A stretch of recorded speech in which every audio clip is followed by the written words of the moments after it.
Canteen में। College की canteen के एक कोने में बैठी कशिश और प्रेरणा अपनी बातों में खोई हुई थी। दोपहर की हल्की धूप खिड़कियों से छनकर उनके चेहरे पर पड़ रही थी। तभी अचानक प्रेरणा के मोबाइल की स्क्रीन जगमगा उठी। नोटिफिकेशन की आवाज़ सुनते ही उसने फ़ोन चेक किया। मैसेज पढ़ते ही उसके चेहरे पर एक शर्मीली और प्यारी सी मुस्कान तैर गई, जिसे उसने तुरंत छिपाने की कोशिश की और चेहरा नॉर्मल कर लिया। कशिश की तेज निगाहों से ये छिपा न रह सका। उसने शरारत भरी नज़रों से प्रेरणा को देखते हुए पूछा, अरे क्या हुआ? ये अचानक आई मुस्कान और फिर ये गंभीर चेहरा, माजरा क्या है? वो तक्ष जी का मैसेज था, उन्होंने मिलने के लिए बुलाया है। प्रेरणा ने अपनी नज़रें झुकाते हुए और थोड़ा शर्माते हुए जवाब दिया। कशिश ने अपनी बड़ी बड़ी आंखों को और फैलाया और हैरानी से बोली, अरे तो फिर तुम यहाँ अभी तक मेरे पास क्यों बैठी हो? जा क्यों नहीं रही उनसे मिलने? कहीं तुम दोनों के बीच कोई अनबन या झगड़ा तो नहीं हो गया? प्रेरणा ने तुरंत सिर हिलाते हुए इनकार किया। नहीं नहीं, ऐसी कोई बात नहीं है, सब ठीक है। पर मैं अभी तुम्हें यहाँ अकेला छोड़कर कैसे जा सकती हूँ? मेरा मन नहीं मान रहा। इससे पहले कि प्रेरणा अपनी बात पूरी कर पाती, कशिश ने हाथ के इशारे से उसे टोक दिया। छोड़कर जाने का क्या मतलब प्रेरणा? अब मैं 18 साल की हो गई हूँ, कोई छोटी बच्ची नहीं जो अपना ख्याल न रख सके। और तुम्हें अपनी जिंदगी और खुशियों को जीने का पूरा हक है। मेरे लिए तुम अपनी जिंदगी की ये प्रेशियस मोमेंट्स कुर्बान कर दो, ये तो नाइंसाफी होगी ना। जाओ अब। प्रेरणा ने कशिश के चेहरे को गौर से देखा और धीमी आवाज में बड़ी मासूमियत से कहा, मेरा वो मतलब नहीं था कशिश, तुम मुझे गलत समझ रही हो। मैं बस। हाँ, मैं सब समझ रही हूँ। कशिश ने मुस्कुराते हुए बात काटी। अब जाओ और अपने बॉयफ्रेंड के साथ क्वालिटी टाइम स्पेंड करो। मैं भी यहाँ से सीधे लाइब्रेरी जा रही हूँ पढ़ने के लिए, सो मेरी फिक्र छोड़ो और अपनी डेट एंजॉय करो। कशिश की बात सुनकर प्रेरणा का चेहरा खिल उठा। उसने चहकते हुए कशिश का हाथ अपने हाथों में लिया और कृतज्ञता से बोली, थैंक यू सो मच, तुम बेस्ट हो। इतना कहकर प्रेरणा तेजी से वहां से निकल गई। प्रेरणा के जाने के बाद कशिश के चेहरे की मुस्कान थोड़ी फीकी पड़ गई। उसने एक गहरी और ठंडी सांस भरी और खुद से बुदबुदाते हुए कहा, चलो कम से कम किसी की जिंदगी में तो ये खूबसूरत पल आ रहे हैं। पता नहीं मेरा ऐसा दिन कब आएगा, या कभी आएगा भी या नहीं। एक गहरी सोच के साथ कशिश ने अपना बैग उठाया और लाइब्रेरी की ओर कदम बढ़ा दिए।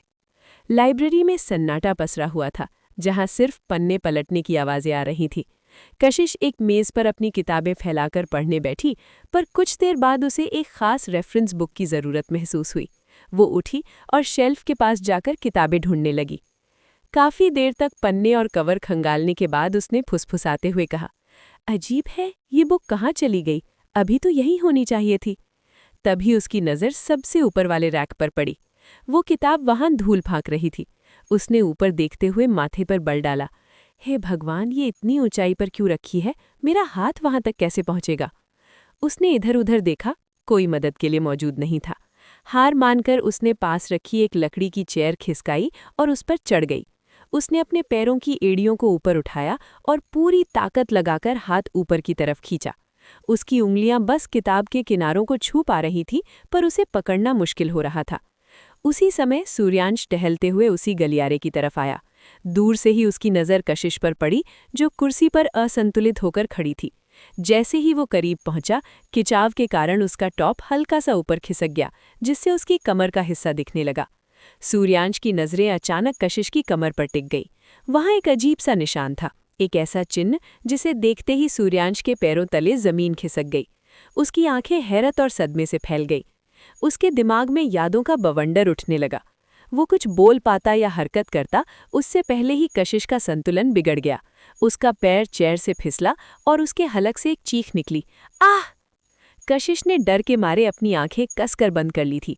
वो जमीन से टकराने का इंतजार कर रही थी, पर दर्द की जगह उसे एक मजबूत और फौलादी पकड़ का एहसास हुआ। वो जमीन पर नहीं, बल्कि किसी की बाहों में थी।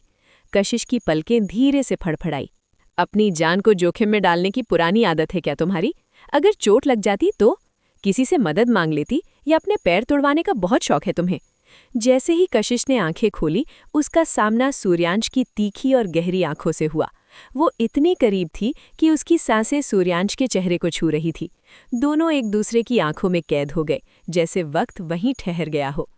तभी गिरने की आवाज़ सुनकर लाइब्रेरियन और कुछ छात्र वहां इकट्ठा हो गए। सब उन्हें उसी हाल में देख रहे थे। सूर्यांश ने अभी भी कशिश को अपनी बाहों में कसकर पकड़ा हुआ था, जैसे वो उसे छोड़ना न चाहता हो। लाइब्रेरियन ने जोर से अपना गला साफ किया, जिससे दोनों का ध्यान भंग हुआ। सूर्यांश ने तुरंत कशिश को सावधानी से नीचे उतारा। कशिश ने शर्मिंदगी और घबराहट में अपना सिर झुका लिया और धीमी आवाज में कहा, थैंक यू सर, मुझे बचाने के लिए। सूर्यांश ने अपनी भावनाओं को चेहरे पर आने नहीं दिया और रूखेपन से कहा, थैंक्स की ज़रूरत नहीं है, बस आगे से अपना ध्यान रखो। ऐसे स्टंट करने के बजाय किसी की हेल्प ले लिया करो, वरना अगली बार इतनी खुशकिस्मत नहीं होगी कि कोई बचा ले। बिना दोबारा उसकी तरफ देखे सूर्यांश लंबे डग भरता हुआ वहां से निकल गया। कशिश भी तेजी से अपना सामान समेटकर वहां से बाहर भाग गई। शाम ढल चुकी थी। सूर्यांश अपने बेडरूम की बालकनी में खड़ा आसमान की ओर देख रहा था। ठंडी हवा चल रही थी, पर उसके दिमाग में एक आग सुलग रही थी। उसने अपनी आंखें बंद की और वही नज़ारा फिर से उसके सामने आ गया। उसने मन ही मन सोचा, जो मैंने देखा क्या वो सच था? वो बिल्कुल वैसा ही टैटू था जैसा उस लड़की की पीठ पर था। वही पैटर्न, वही निशान जो कशिश की कमर पर है। क्या ये मुमकिन है? क्या कशिश ही वो लड़की है जिसे मैं इतने वक्त से पागलों की तरह ढूंढ रहा हूँ? जब सूर्यांश ने आंखें खोली तो उनमें एक अजीब सा जुनून और गुस्सा था। उसकी आंखें लाल हो रही थीं। वो गुस्से और बेचैनी में खुद से बड़बड़ाया, मुझे हर हाल में इसका पता लगाना होगा। कशिश और उस लड़की का क्या कनेक्शन है, लेकिन कैसे? उसने टॉप से सीसीटीवी फुटेज से लेकर हर मुमकिन कोशिश की थी, पर उस लड़की का चेहरा कभी साफ नहीं दिखा था। सिर्फ वो निशान ही उसकी एकमात्र पहचान थी। थोड़ी देर सोचने के बाद सूर्यांश के होठों पर एक डरावनी और शैतानी मुस्कान दौड़ गई। उसके दिमाग में एक खतरनाक योजना बन रही थी। अगर कशिश ही वो लड़की निकली तो फिर खेल कुछ और ही होगा। उसने अपनी पैंट की पॉकेट से मोबाइल निकाला और एक नंबर डायल किया। कुछ देर फोन पर किसी से रहस्यमयी अंदाज में बात करने के बाद उसने कॉल काट दिया। सूर्यांश ने एक लंबी सांस ली और अंधेरे आसमान की तरफ देखते हुए बुदबुदाया, अब सच ज्यादा देर छिप नहीं पाएगा।